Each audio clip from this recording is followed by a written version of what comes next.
I was listening to a podcast the other day, White Paper 10, when the host, Carla Bergman, posed a question that genuinely stopped me in my tracks.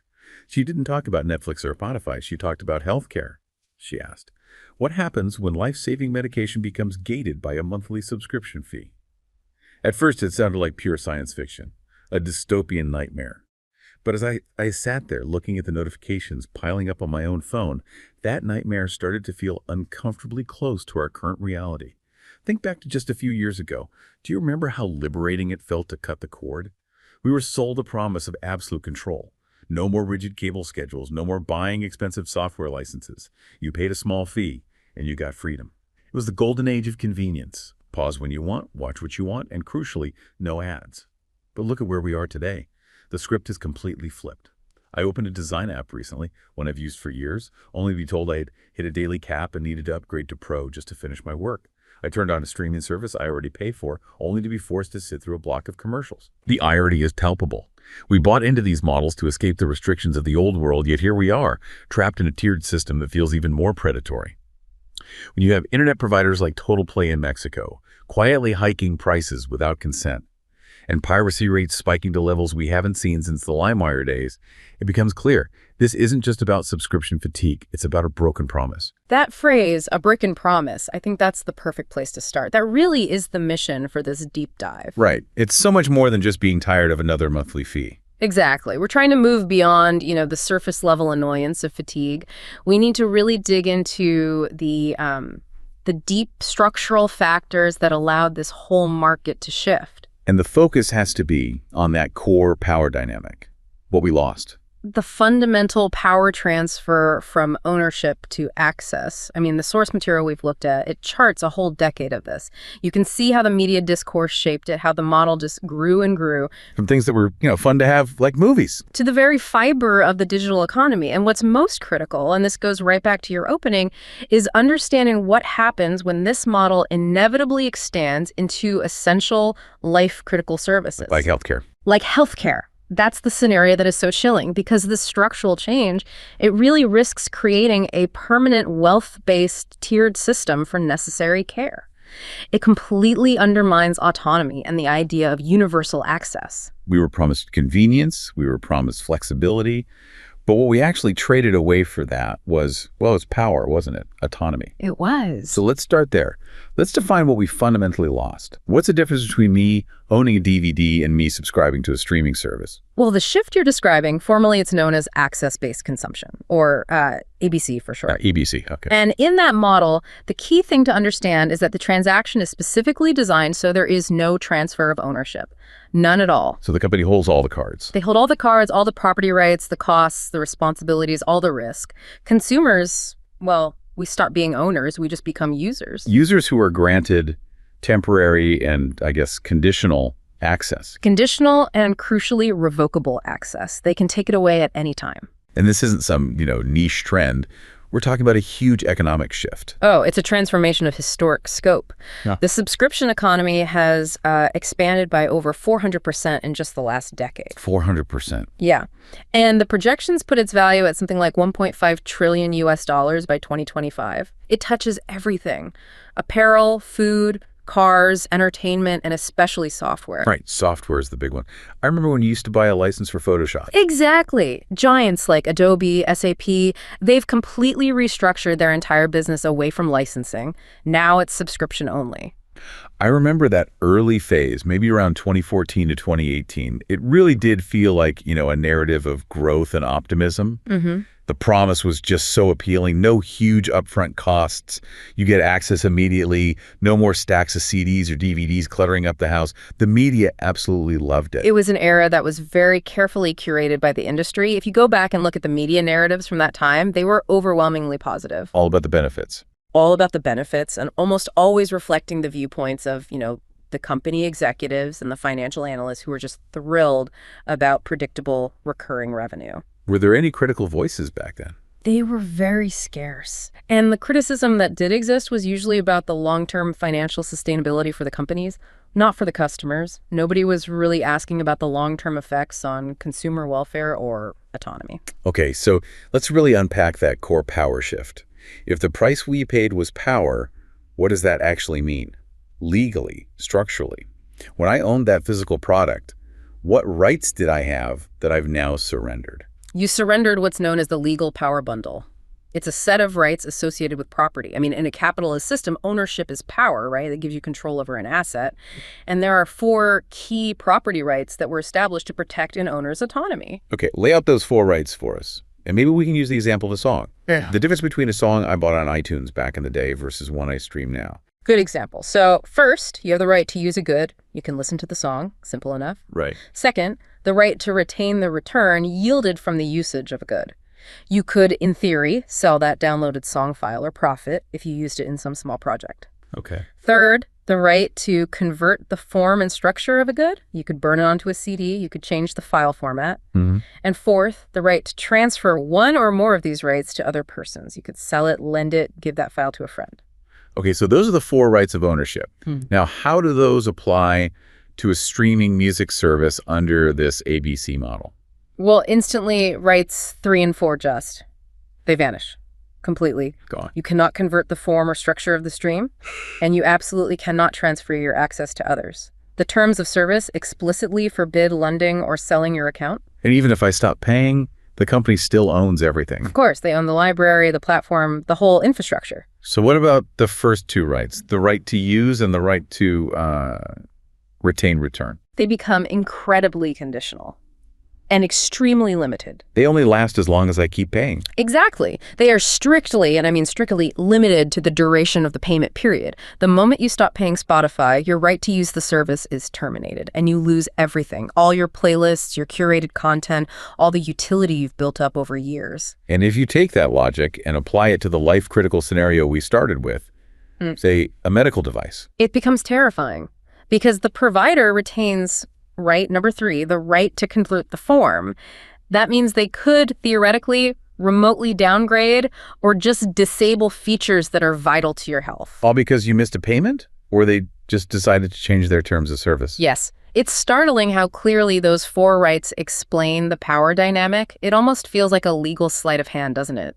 The whole move from physical goods to digital access.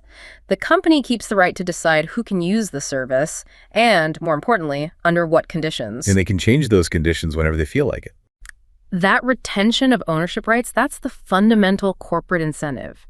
It's the root of the entire power imbalance.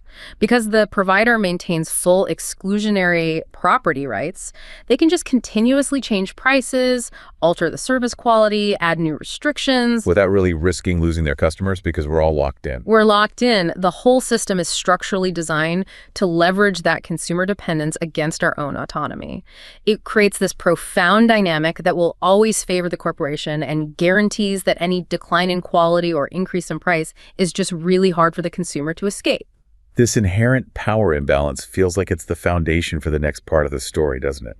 It's the necessary ingredient for the quality to inevitably degrade, for what critics now call enshittification. Precisely. That concept, enshittification or platform decay, is so critical because it describes how that retained ownership power is actually weaponized. It's a predictable pattern. It's almost inevitable for these two-sided online platforms. So the decline in quality, it's not an accident. It's not just bad management. No, it's a systematic process. It's all about maximizing value extraction from every stakeholder involved. And it happens in a 3-stage life cycle. Right. Yeah. All driven by short-term shareholder profit. Exactly. Stage 1 is the attraction phase. This is when platforms are subsidized or even offered at a loss. They are designed to be excellent, to be incredibly beneficial to users. To get that critical mass you mentioned. The single goal is to achieve user lock-in. Think of early Netflix with its massive library, or Amazon selling goods below cost just to get people on the platform. And once they have me locked in with all my data, my viewing history, my dependence, Yeah. then the next stage begins. That's stage 2. The platform starts to subtly abuse its users. It introduces opaque algorithms. It ramps up data harvesting. It starts inserting advertisements. All of this is done to make things better for its business customers. The suppliers and the advertisers. Yes. The platform becomes this necessary middleman, holding both sides hostage to the other and just raking off an ever larger slice of the value that passes between them. And the final stage, the terminal stage of this decay. Stage 3 is when the platform abuses everyone, both the users and the business customers. The goal is to claw back every last scrap of value for itself, focusing only on maximizing short-term shareholder profit. So once they have market dominance, there's just no incentive to maintain quality anymore. The incentive vanishes. The process just continues through constant twiddling, that's the term they use, the continuous adjustment of internal parameters to squeeze out just a little more marginal profit, regardless of how it degrades the user experience. Amazon has to be the most dramatic example of this. It went from a bookstore to this behemoth that just extracts value from its own sellers. Amazon is the quintessential case study. Absolutely. They used below-cost goods and the huge appeal of Prime, that was stage 1, to get that critical user mass. Then they moved to stage 2, attracting all those external sellers to fill out their inventory and compete on price. And now they are firmly, deeply in stage 3. Extracting staggering amounts of value from those sellers. The numbers are incredible. Recent figures show that over 45% of the sale price of an item goes directly to Amazon. 45%? How is that even broken down? It's a long list. Referral fees, fulfillment fees, storage fees, and of course, mandatory advertising costs just to be visible. And that advertising cost is what directly degrades the user experience, isn't it? It turns the search function into a bidding war. The search mechanism is now openly described as a payola scheme. When you search for something generic, like, say, cat beds, a huge portion of the results you see, sometimes half of the first 5 pages, are paid ads. They're disguised as organic results. Exactly. The system isn't optimized for the best quality anymore or the lowest price or even relevance. It's optimized for the highest bidder. And that is a profound degradation of the core utility that got us all on Amazon in the first place. You see the same pattern on platforms like Facebook and Google too. That initial promise of finding information or connecting with people has just been corroded. Absolutely. Facebook, after it attracted all of us, and crucially, all the media companies who became dependent on its traffic, it started shifting its algorithms. Right. They systematically choked off the organic reach of non-paid posts. This forced media companies and small businesses to have to pay to boost their content just to reach the followers they already had. That's stage 2. A perfect example. It turned the platform into a toll booth, just recapturing value from its dependent business customers. And Google, which was meant to be the purest search engine, has faced so much scrutiny over this kind of behavior. Indeed. Google search has degraded through very similar mechanisms. The ad density has gone up, and the search results now heavily favor their own products and their biggest advertising customers. And then there's things like Jedi Blue. Right, Jedi Blue, that secret agreement with Facebook about ad bidding. It just illustrates how these dominant platforms can engage in coordinated anti-competitive practices, specifically designed to recapture value and maintain their power for shareholders. It really shows a decline in, just common sense business ethics when market dominance is the only goal. This Enshittification idea, it's not just for consumer platforms. It's a really accurate way to describe what's happened in the gig economy too.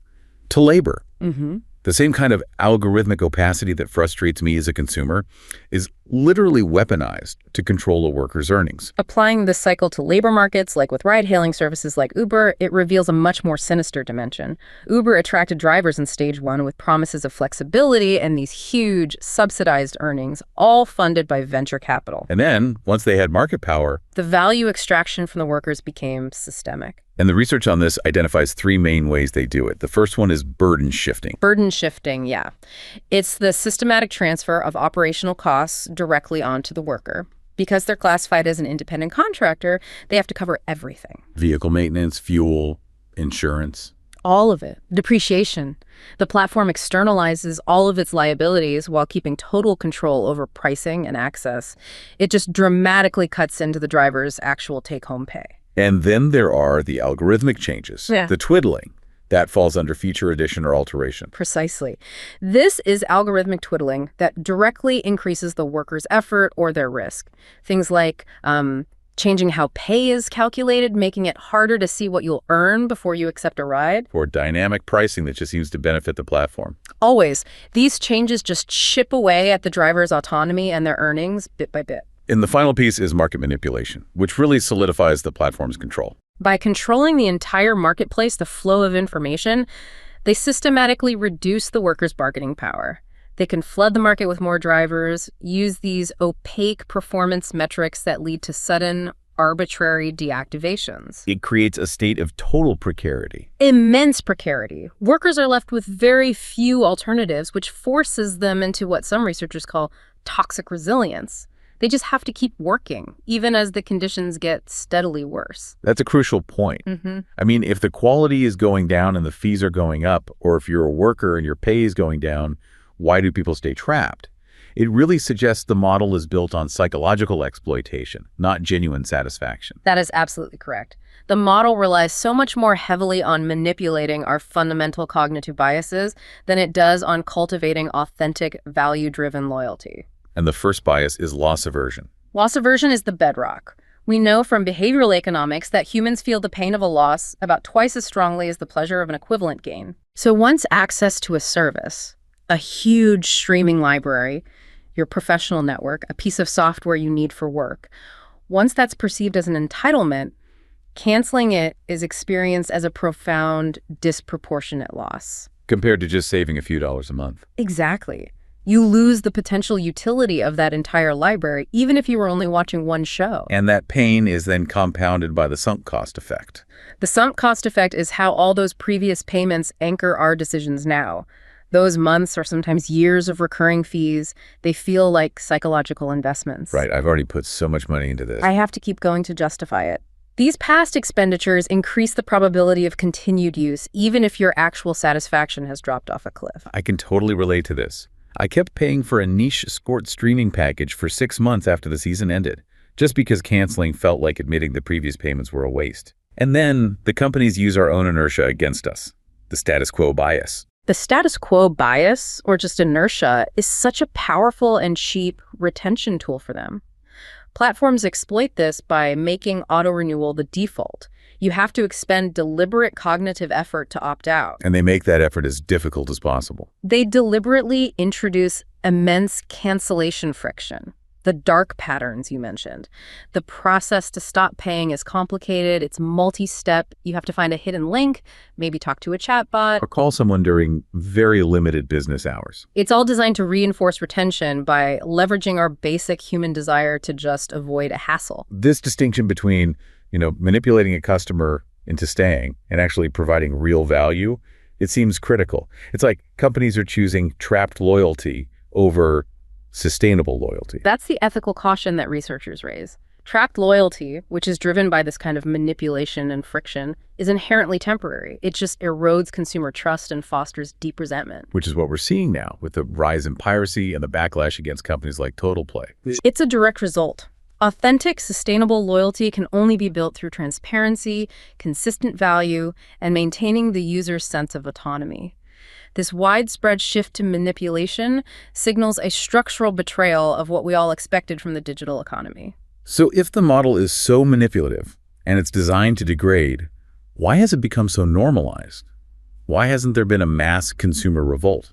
I think that leads us to the ideological dominance of the subscription model. Subscriptions have become so thoroughly ingrained in our culture and our economy over the last decade. Right. Canceling now means being left out culturally. You miss the big show everyone's talking about. Or you get penalized financially because you're forced to go back to paying a high upfront cost for something. And this widespread legitimacy, it was very carefully constructed, largely through media discourse. Okay, let's break down how the media helped legitimize actions that, a generation ago would have been seen as outrageous.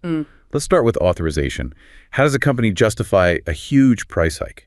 Authorization, specifically the idea of conformity, is a key tool. Companies will justify a controversial policy, like a price hike or the Netflix password crackdown, by arguing they're just conforming to an industry standard. Everyone else is doing it. Exactly. The narrative is, our competitors, Disney, Apple, Amazon, are all doing the same thing. This is the only way for the industry to survive. The action becomes legitimate, not because it's fair, but because the whole industry agrees it's necessary. A race to the bottom framed as a market necessity. What about rationalization? How do they rationalize things that clearly hurt consumers, like layoffs or forcing ads on us? Rationalization appeals to Utility and long-term necessity. It constantly reinforces that capitalist ideal of relentless growth. Companies argue that price increases or service reductions are a necessary phase. For the long-term health of the business. Right. To sustain the business, to invest in better content or future technologies. It frames our pain as a temporary, inevitable cost for future prosperity. It reinforces the idea that this model and the perpetual growth it enables is the only way to survive. I remember that initial phase, though, which was all about attraction.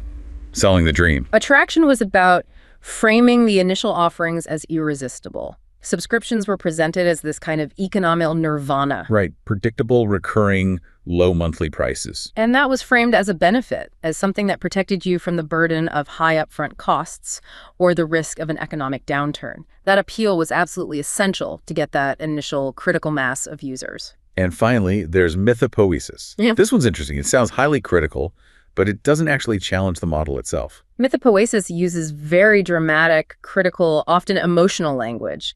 A policy is called Big Brother-esque peak dystopia or an Orwellian horror. Right. You see that in headlines all the time about password crackdowns or cancellation tricks. But that language ultimately fails to challenge the core underlying ideology of the subscription model itself. The platform is portrayed as, temporarily flawed or maybe morally questionable, but the fundamental structure remains untouchable, inevitable. It gives the appearance of criticism while actually legitimizing the whole paradigm. And the media itself seems to be a willing participant here. There's solid evidence of a journalistic bias toward the corporate viewpoint, isn't there? That's one of the starkest findings in the analysis, yeah. Research shows that the overwhelming majority of news articles, we're talking over 70%, present a dominant business point of view. So it's all about subscriber numbers and stock prices. It's all about financial growth, subscriber numbers, market performance. And consumer complaints about pricing or privacy or fatigue are often minimized or just pushed to the side. This lack of any real structural criticism, even in outlets you'd think would be critical, just reinforces the idea that the subscription model is now the undisputed single viable option. So this widespread adoption and normalization, driven by corporate need and ideology, has just systematically undermined consumer autonomy. And now we face the truly concerning part. What happens when this model, this ownership loss, value extracting model, infiltrates services that are literally life-critical? Back to the medication scenario we started with. This is the terrifying transition. We're moving the decay framework from discretionary entertainment to core human services. And the concern is that when wealth becomes the prerequisite for guaranteed access to essential services, you risk codifying a permanent wealth-based tiered system for necessary care. It's a deep erosion of the idea of universal access. It is. It echoes these historical concerns about the therapeutic state and who gets to control health resources. So what are the arguments for applying subscription models to medicine? I mean, the existing payment system is a mess, so what's the proposed benefit? Well, the central argument is a pragmatic one. It's that the existing fee-for-service payment structure, especially old frameworks like Medicare, is just obsolete for managing modern digital and AI-driven healthcare. So they're saying we need a new model for a new kind of medicine. Exactly. Subscription models are being touted as providing three main benefits that the old system struggles with: increasing patient engagement, broadening access to specialized digital tools, and improving price transparency. I want to key in on that price transparency claim. How does a monthly fee actually make things clearer for a patient? It relies on a cognitive bias that financial behaviorists call flat fee bias. We as consumers just instinctively prefer flat fee, predictable models over variable, uncertain ones. Even if the flat fee ends up being more expensive over time. Even then, in healthcare, this fixed prepayment reduces the financial uncertainty that so often prevents patients from seeking care in the first place. The idea is also that this prepayment incentivizes providers to be more proactive with regular preventive care, which could theoretically improve long-term outcomes. So what would these healthcare subscriptions actually look like? It can't just be one single fee for everything. No, they generally fall into a few different types. It's often called the HMPI framework. The first is the unlimited platform subscription. Okay. This would grant patients access to a curated variety of digital resources or algorithms for a set period. Think of mental health apps with unlimited virtual counseling, or AI platforms for managing a chronic disease, or those AI skin check apps. It's a holistic digital service layer. And then there's the most straightforward type, which would be replenishment. Replenishment is just regular, automated delivery of the same products. It's perfect for medications. The model is designed to regularize consumption and reduce the risk of someone not taking their medicine. So monthly delivery of prescriptions. Or even regulating treatments with unusual schedules, like a drug patch you need to change every 21 days. Getting the new one in the mail is the reminder to change the old one. It's all about compliance and supply chain predictability. The third type, curation, sounds like it could be the most psychologically manipulative, given everything we've talked about with trapped loyalty. Curation involves the regular delivery of a tailored, novel, or even a surprise set of products, and it often uses a gifting framework to build trust. How does that apply to medicine? It could be monthly boxes or digital trials tailored to a chronic condition. So providing home A1C tests for diabetes patients or new screening tests to catch a chronic disease early. The use of that gifting or personalized framing is explicitly designed to build trust and increase engagement by aligning the product with the patient's own identity. It's the same psychological tactics from the entertainment world, just applied to medical compliance. Exactly. That's the promise, or at least the proposal. But we don't have to imagine a dystopian future to see the problems, do we? We have a real-world, highly stratified subscription model in the U.S. health system right now, concierge medicine. Concierge medicine, yeah. It's also known as boutique care or retainer practice. It's the existing exclusive access model, and it operates by requiring patients to pay an upfront access fee, a retainer, which immediately creates a sharp wealth-based tier. And these fees can be substantial. They can range from a few $100s a year, maybe $480, up to $2,000. All the way up to truly exclusive practices like MD2, which charge upwards of $24,000 a year. $24,000. What does that kind of money buy you? It buys you luxury access and drastically improved availability. Concierge doctors significantly reduce their patient panels.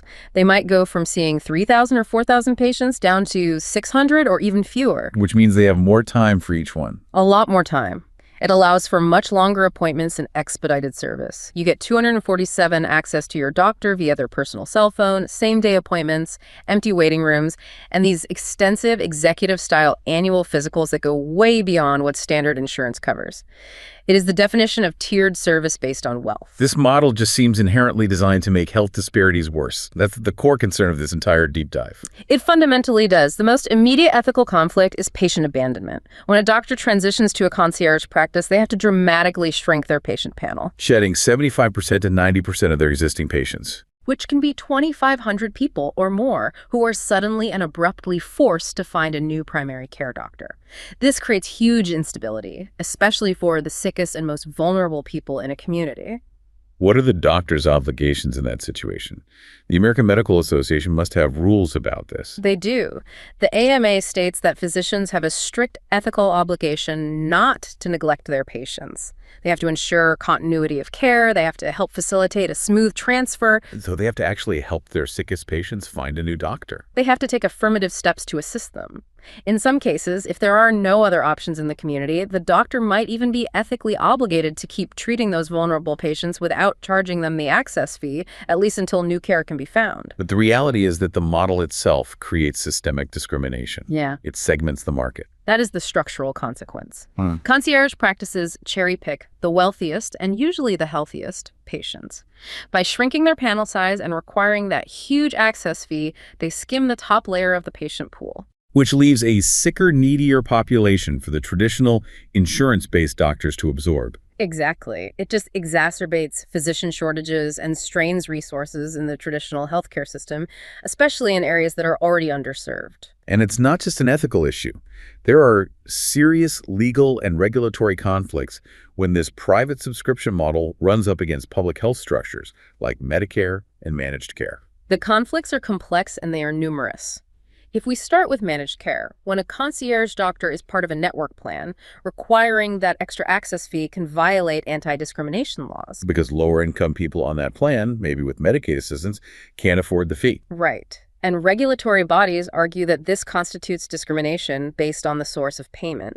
Network adequacy standards require that every person covered by the plan has to have equal access to any network doctor with an opening without paying an extra fee beyond their normal copay.